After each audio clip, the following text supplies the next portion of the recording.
Existe a depressão que ocorre pós-término, que é uma depressão situacional. Ela está ocorrendo por causa de um evento e muito possivelmente ela vai embora. Eu, quando atendo uma pessoa, eu vejo o quão grave está a depressão da pessoa, porque é super comum você ficar na cama sem energia, ficar sem comer, ficar sem dormir, quando você está passando por um evento traumático, que é um término. Mas se isso perdurar muito, se eu ver que a pessoa já está 1 mês, 2 meses nessa situação, aí eu encaminho para um psiquiatra para ela avaliar aí um diagnóstico e tomar uma medicação. Sim. Porque a medicação é aliada nesse caso.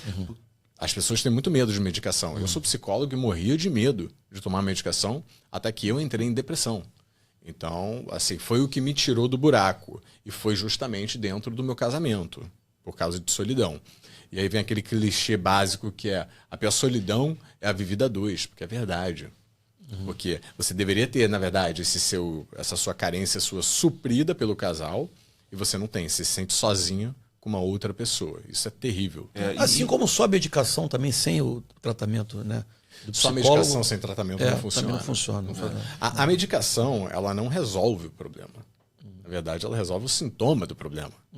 Para você resolver, você tem que ir no cerne, você tem que ir no problema. Isso. Você tem que ir num especialista de términos para você lidar com aquilo, ou então num psicólogo, numa psicóloga, o que for. Entendi. Agora, é até legal isso que você está falando, porque assim, a gente ouve muito, né, o termo "o tempo cura", mas muitas vezes a gente percebe que o tempo não cura certas feridas, certas mágoas, né? E corre até o risco de ficar, não digo para sempre, mas por mais tempo do que deveria. Né? Então é fundamental a pessoa buscar ajuda quando não consegue. Depende também do trauma, né? Do tamanho do trauma, da separação. Depende, mas o que você falou é exatamente a filosofia que eu sempre digo para as pessoas. Olha, o tempo não cura, ele ameniza. Mas você vai ficar esperando quanto tempo dependendo passivamente do tempo. Você tem que tomar aí uma atitude, um comportamento ativo. O que eu vou fazer para amenizar esse tempo? É o que eu sempre digo. O tempo não cura essa dor, ele ameniza. E você não é responsável pela dor que você está passando, mas é responsável em prolongar esse sofrimento. Muita gente prolonga o sofrimento. Porque você entra numa posição de vítima. Quando você entra numa posição de vítima, o que é muito comum, você perde a capacidade de sair daquele local. Agora, e o ruim também é que ele pode tentar apoiar onde? Em droga, em álcool. É comum que isso aconteça. Tem compensações negativas também, né? Muito comida também. Compulsivamente, né? Compulsivamente. Aí engorda, aí entra em depressão mais ainda porque tá gordo, fora do peso. Exatamente. Caramba. Agora a gente está falando aqui sobre fim de relacionamento e os traumas, né? Envolvendo isso. Mas existe o fim do relacionamento forçado.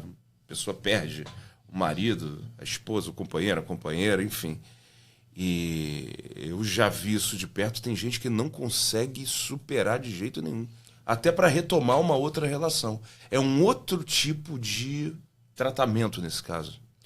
E vai até entrar agora no DSM, que é o Manual de Diagnóstico, como luto prolongado. Se eu não me engano, é esse o termo que eles vão usar. Que é quando a pessoa não consegue sair do luto, de fato. E o luto pode ser de uma pessoa que acabou falecendo, ou pode ser até de um ex-namorado, de uma ex-mulher. É o luto prolongado, é quando a pessoa não consegue superar de fato aquilo. E o tratamento, remédio e terapia? Remédio e terapia. São os melhores aliados. Eu sempre digo que quando uma pessoa passa por um término, ela tem alguns sintomas bem característicos, que quase todo mundo passa.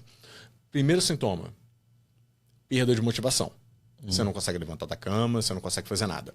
Se você era um surfista, você perde a motivação de surfar, você perde o prazer. Das coisas do dia a dia, né? Do dia a dia. De brincar com o teu gatinho, de jogar um futebol no final de semana. Exatamente. Outro, perda de libido e interesse em outras pessoas. O cara brocha, não consegue ter atração sexual por outras pessoas, seja homem, seja mulher, o que for. E um terceiro sintoma muito comum é dificuldade de concentração e ter foco. Só que o que acontece quando você não tem concentração e tem foco? Já tem, eu sou TDAH. Você não consegue... Esse problema para mim está superado. Você não consegue se distrair, porque a distração ela precisa de foco também. Quer ver uma distração excelente para quem está passando por um término, mas é difícil por causa da falta de foco e concentração? Trabalho.